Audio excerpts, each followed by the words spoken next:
When Bob asked me to come out here, I said I wouldn't have time to prepare a speech, but I largely underestimated the travel time between Kentucky and Spokane.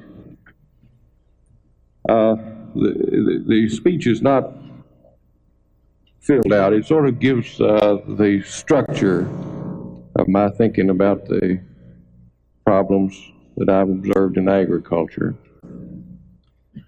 I was asked to talk about labor-intensive microsystems agriculture.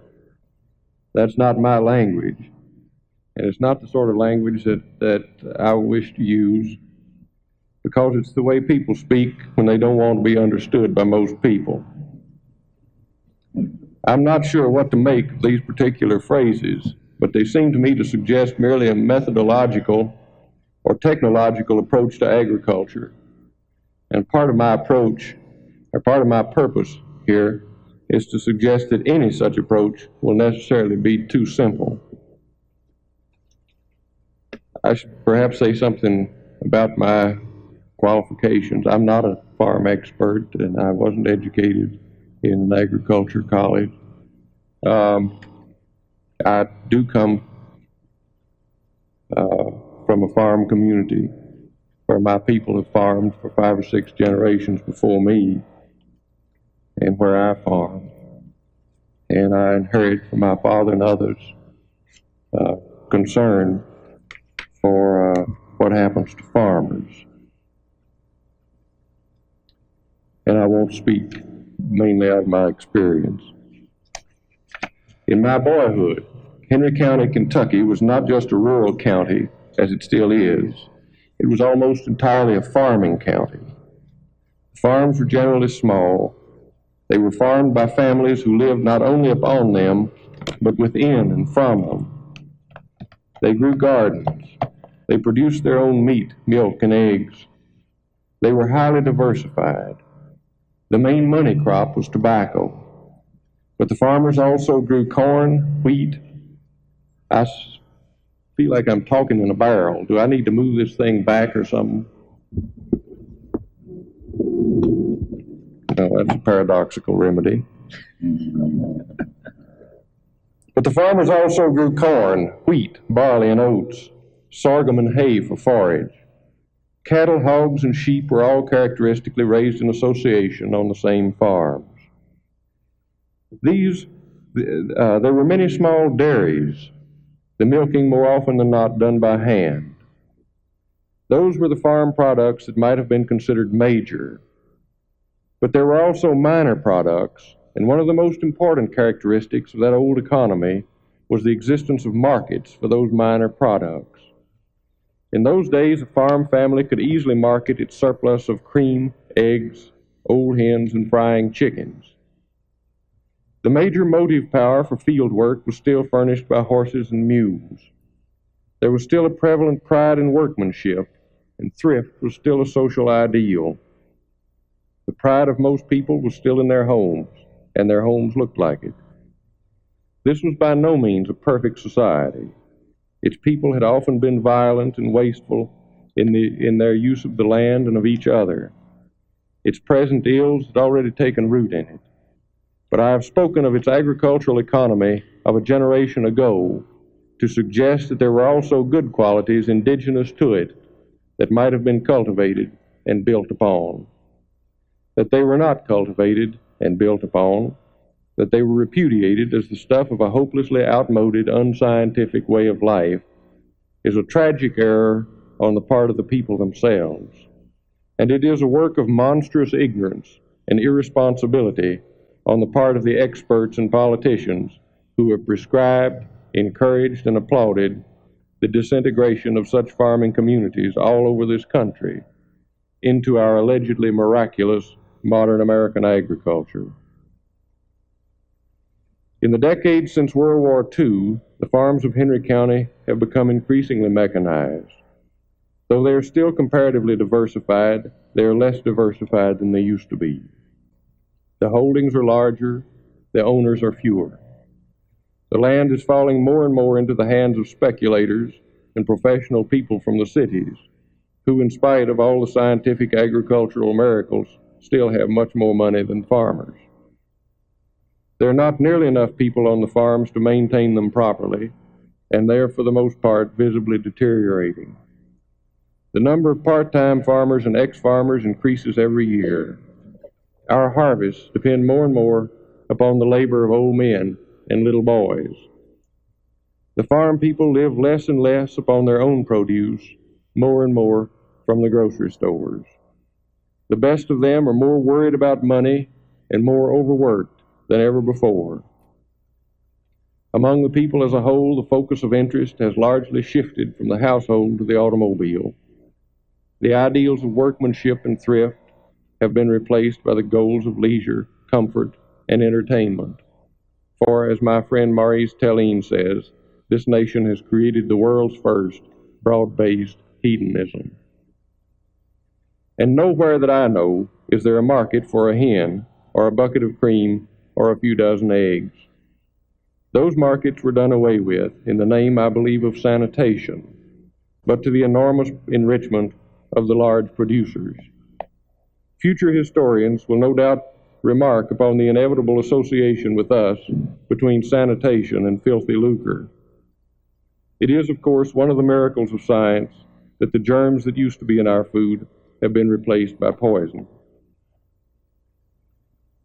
In all this, few people whose testimony would have mattered have seen the connection between the modernization of agricultural techniques and the disintegration of the culture and the communities of farming. What we have called agricultural progress has in fact involved the forcible displacement of millions of people. I remember during the 50s the outrage with which certain of our leaders spoke of the forced removal of the populations of villages in communist countries. I also remember that at the same time in Washington, the word on farming was get big or get out, a policy that is still in effect. The only difference here is in method. The force used by the communists was military. With us, it has been economic, a free market in which the freest were the richest.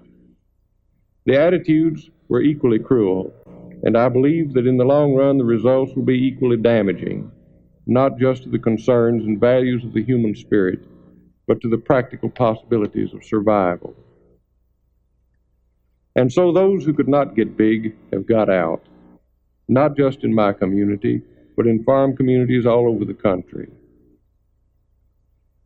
Bigness, however, is a most amorphous and unstable category.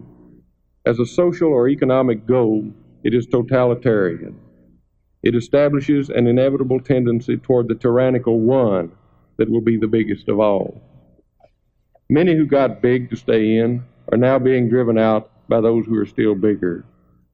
The aim of bigness implies not one social or cultural aim that is not noxious. Its influence on us may already have been disastrous, and we have not yet seen the worst. And this community-killing agriculture, with its monomania of bigness, is not primarily the work of farmers, though it has burgeoned upon their weaknesses. It is the work of the institutions of agriculture, the experts and the agribusinessmen who have promoted so-called efficiency at the expense of community, and quality and quantity at the expense of quality.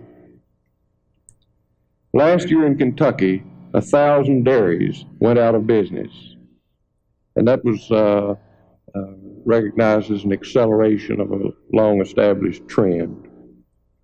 They were the victims of policies by which we imported dairy products to compete with our own and exported so much grain as to cause a drastic rise in the price of feed. Typically, an agricultural expert from the University of Kentucky, my colleague, was willing to applaud the failure of 1,000 dairymen, whose cause he is supposedly being paid with their money to serve. They were inefficient producers, he concluded, who needed to be eliminated. He did not say, indeed there was no indication that he had even considered, what might be the limits of his criterion or his logic. Does he propose to applaud this same process year after year until biggest and most efficient become synonymous with only? This sort of brainlessness is invariably justified by pointing to the enormous productivity of American agriculture. But any abundance, in any amount, is illusory if it does not safeguard its producers. And in American agriculture, abundance has always tended to destroy its producers. Along with the rest of society, the established agriculture has shifted its emphasis and even its interest from quality to quantity. And along with the rest of the society, it has failed to see that in the long run, quantity is inseparable from quality. To pursue quantity alone is to destroy those disciplines in the producers that are the only assurance of quantity. The preserver of abundance is excellence. What are the results of such thinking? The results are the drastic decline in farm population and in political strength, the growth of a vast, uprooted, dependent, and unhappy urban population, which, by the way, is abjectly dependent as it is on the farmer, consistently votes against him. Our rural and urban problems have largely caused each other. The result is an unimaginable waste of land, of energy, of fertility, and of human beings. The result is that the life of the land, which in its native processes is infinite, has been made totally dependent upon the finite, scarce, and expensive materials and products of industry. The result is the disuse of so-called marginal lands, potentially productive, but dependent upon intensive human care and long-term human familiarity and affection. The result is the virtual destruction of the farm culture, without which farming, in any but the exploitive or extractive sense, is impossible. My point is that food is a cultural, not a technological product. That is, I'm saying that culture is a larger category than technology and includes technology. A culture is not a collection of relics or ornaments, but a practical necessity, and its destruction invokes calamity. A healthy culture is a communal order of memory, insight, value, and aspiration. It would reveal the human necessities and the human limits. It would clarify our inescapable bonds to the earth and to each other. It would assure that the necessary restraints be observed, that the necessary work be done, and that it be done well. A healthy farm culture can only be based upon familiarity. It can only grow among a people soundly established upon the land. It would nourish and protect the human intelligence of the land that no amount of technology can satisfactorily replace. The growth of such a culture was once a strong possibility in the farm communities of this country. We now have only the sad remnants of that possibility, as we now have only the sad remnants of those communities. If we allow another generation to pass without doing what is necessary to enhance and embolden that possibility, we will lose it altogether. And then we will not only invoke calamity, we will deserve it. Several years ago, I argued with a friend of mine that we might make money by going ahead and marketing some inferior lambs. My friend thought about this for a minute, and then he said, "I'm in the business of producing good lambs, and I'm not going to sell any other kind." He also said that he kept the weeds out of his crops for the same reason that he washed his face. Surely no one would question that the human race has survived by that attitude. It still survives by that attitude, though now it can hardly be said to know it, much less acknowledge it. But this attitude does not come from technique or technology. It does not come from education. In more than 2 decades in universities, I have rarely seen it. It does not come even from principle. It comes from a passion that is culturally prepared, a passion for excellence and order that is characteristically, that may be exclusively handed down to young people by older people whom they respect and love. When we destroy the possibility of that succession, we will have gone far toward destroying ourselves.